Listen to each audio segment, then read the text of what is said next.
I'll tell you a secret. During the creative session of your wedding day is when you get some of the best photo and video. It's when you get to be yourself. Either you can be super moody, you can be silly, you can just be wrapped in each other's arms and just in love. But you will get the best photos and video during this part of your day. While the ceremony is emotional and the reception is a lot of fun, it's the creative session of your day where you get to shine through. And with photography and cinematography, you really get to capture those moments perfectly forever. But there might be some other things you might not be aware of. I got you covered. I sit down with the leading wedding vendors and we talk about what you should expect during the creative session on your wedding day.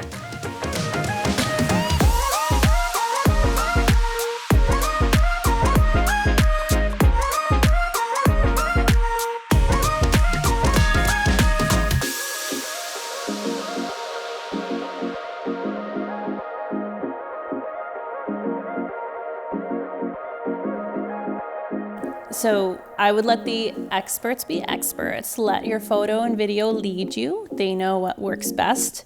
I would also suggest your whole wedding party to be present. There will be some downtime, but that's okay. They're there when they need to be.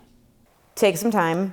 Don't only allow 15 minutes. You know what I mean? 15 minutes is an unrealistic amount of time if you want actual decent photos. Be realistic. If you want more locations, you're going to need some more time.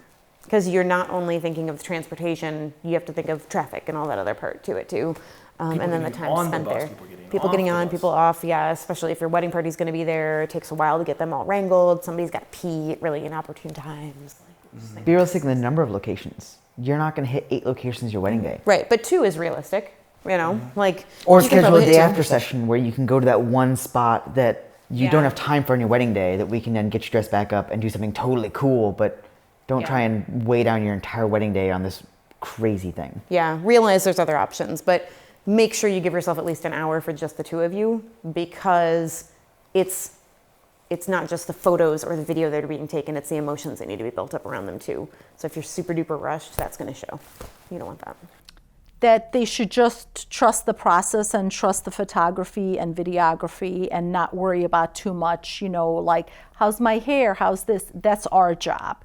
You just be in the moment, enjoy each other, and trust that we're finding the right light, the right situation, giving you the right direction to make sure that you look your best. Because brides who are worried about how they look in their dress, is anything coming out that shouldn't be, is the veil, it's like, let us worry about the veil and the hair and whatever. You know, it's like, you just focus on your significant other and be in the moment. That's the number one thing you could do, is just enjoy yourself.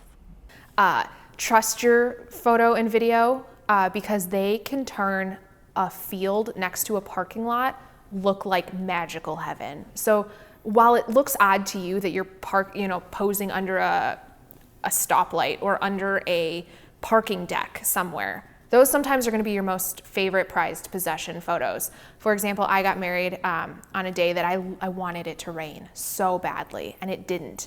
And then finally at 9 o'clock, I had planned for these sparklers, and I had the whole magical Pinterest thing in my head of what the sparkler was going to look like, and it started to downpour. I didn't get that sparkler picture. Instead, I got an umbrella photo covered in rain with the rain glistening behind, with the backlight. And that was far better than what I wanted to have happen. And just have fun with it, because at this point, you guys have either done your first look or you're already married, and you're just having fun with your spouse and with your bridal party. So just have fun. So when couples are picking out their creative locations, they should consider just a couple places they really want to go to. That it's okay to feel awkward on camera and to ask questions or talk to each other. I feel like a lot of times, like, the bride and groom get so stuck in trying to look perfect and getting their angles. Like, that's their job. That's your creative's job, is to make sure that they know your angles and know the way that you're going to look the best. But just try to be in the moment and not be too posed. And if you feel awkward, play off of it. Laugh a little, like, make a joke about it, because that'll show more authentic or read more authentically than, trying to stick the chest out and pose. Generally speaking, we've kind of talked through a timeline at this point, so we know if we have half an hour, an hour and a half. I usually don't like to schedule much more than 2 hours. If that's even a possibility, I feel like bridal parties and clients, couples, just get a little worn out at that point. I don't want the wedding day to feel like a photo shoot that's never ending. I think we can kind of go 1 or 2 locations, get some great moments with each other and with the group, and kind of go from there. So I think we'll talk about a specific location that a couple wants to go to well in advance, so they'll know that. But I think we'll just know to trust the photographer, hopefully, at that point. And we've communicated like the different groupings and stuff that are important to them. That's one of my favorite parts, obviously. That's the part when I get to sort of shine a little bit, when we get to make some of these ideas we've talked about come to life. Yeah, and so every creative session is different for me in terms of location, what we're kind of looking to capture during that time. But I think some things that couples don't think about are maybe travel times as those factor in, number of locations as those factor in. I'm pretty good at managing expectations from my clients as to what is accomplishable in an hour or an hour and a half, that kind of thing.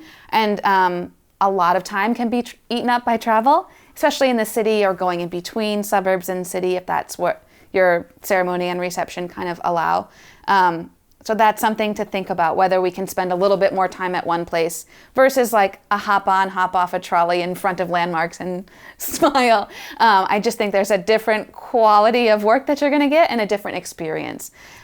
Because I feel like I always like to recommend locations that have more than one element.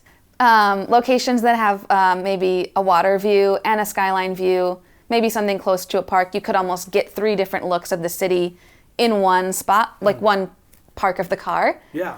Get all those kinds of looks. So that's what I tend to recommend. If people are looking for something maybe more industrial, a spot that maybe has a few different things within short walking distance.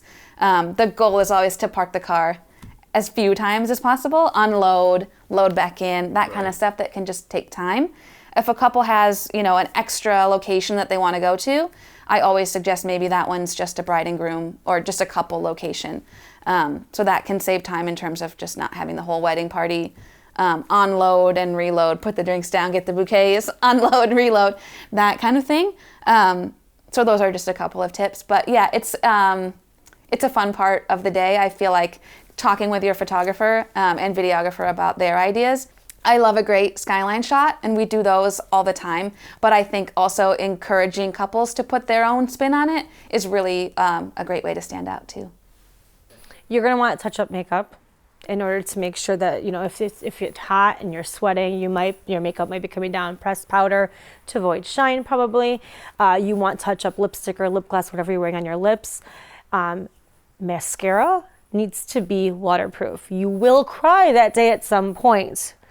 You'll probably be happy tears, but you don't want to look like a raccoon before you walk down the aisle. So you definitely want to make sure all of that. Regardless of the temperature outside, stress causes you to sweat. So you want some kind of tissues to dab at yourself. Very important though, for the entire day are comfortable shoes. So when you are purchasing your shoes, make sure that you're buying something that has a comfortable heel. You're not trying a new heel height for the day of your wedding. And also if you plan on changing out of your shoes, that they'll be close to the heel height that you wore when you walked on the aisle, because your dress will be hemmed to the heel height of what you were wearing most of the day. I think for creative session, thinking about too, like how you want your flowers. Because I've seen like people do kind of without the flowers for the creative, especially if they have spaces that have really interesting nooks and areas. But I think if you bring in the flowers too, that might be a really fun way to display your flowers during the creative session.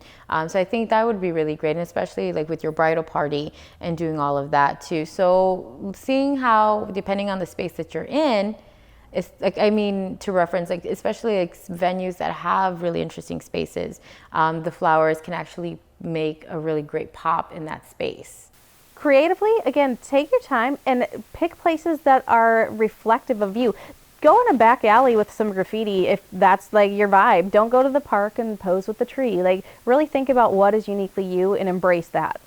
For the creative session, if you do have the first look, it gives you like a good hour and a half to 2 hours. Then you can take your time and you can spread it out a little bit more. You can go to different locations if you want to, and then you can it's just much nicer to do it that way. For the creative session,